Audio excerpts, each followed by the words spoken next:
Hi, I'm glad you could join me today. Today we're going to make pineapple coconut squares. They're super easy and they're gluten-free.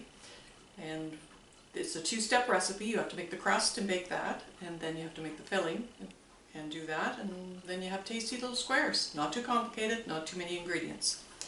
First we have, for the crust, we have our gluten-free flour with the xanthan gum.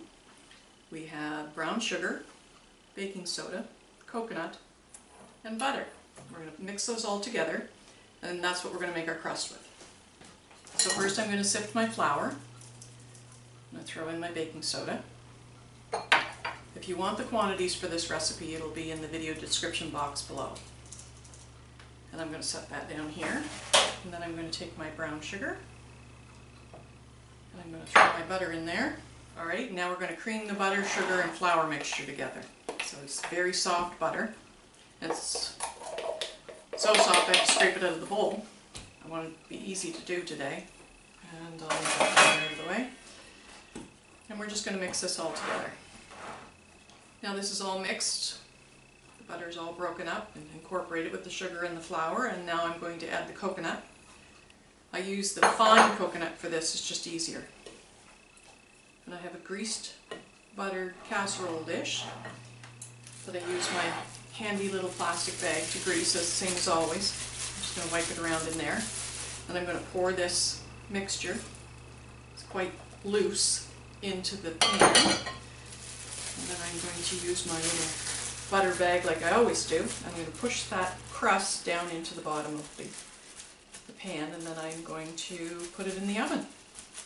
And it's going to bake at 350 in a preheated oven for 10 minutes, and then it has to cool before we put the next layer on and put it back in the oven. There. I'm going to put this in the oven and then I'll be right back. Okay, now we're going to make the filling layer. This is our butter, and to our butter we're going to add our white sugar. If I don't throw it all over the place, we'll be fine. There we go. And I'm going to cream these together a little bit, and then I'm going to take it over to the electric mixer and I'm going to combine it until it's light and fluffy. So now I've got the butter and sugar creamed together, and I'm going to add 2 beaten eggs to this mixture. This is for the filling, remember. And then I'm going to beat these until they're all nice and creamy and smooth together. Okay, now that we've got the batter all mixed, you can see that, we're going to add 1/2 cup of flour to this. It's gluten-free, of course. I'm going to use my little sifter to sift it over top, and then I'm going to incorporate it with the beater. Okay, now we're going to take the beaters out of there. You need to mix this mixture about 2 minutes to get it good and creamy with the electric beater. You can also use a spoon and use your hand if you prefer. I'm lazy and don't want to, so I use the electric mixer. But if you don't have one, you can do it by hand. Now we have our can of drained crushed pineapple, which I'm going to fold into this batter that we made. And then I'm going to spoon it into the cooled crust and put it back in the oven for 25 minutes. And when it comes out, we're going to cool it and cut it into squares. And you're going to have a delicious pineapple coconut square.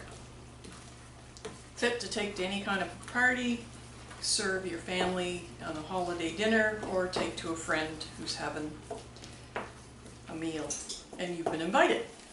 I'm going to fold this in, spoon this into the baked and cooled crust. I'm going to try not to make a mess and get it all over the place. Scrape as much of the filling as you can out of the bowl. There we go. And then just spread this all over. And then put it back in the oven. Alright, it's going to go in the oven at 350. Well, thank you for watching, and I hope you enjoy this recipe. The recipe will be in the video description below, and any questions, please leave us a comment.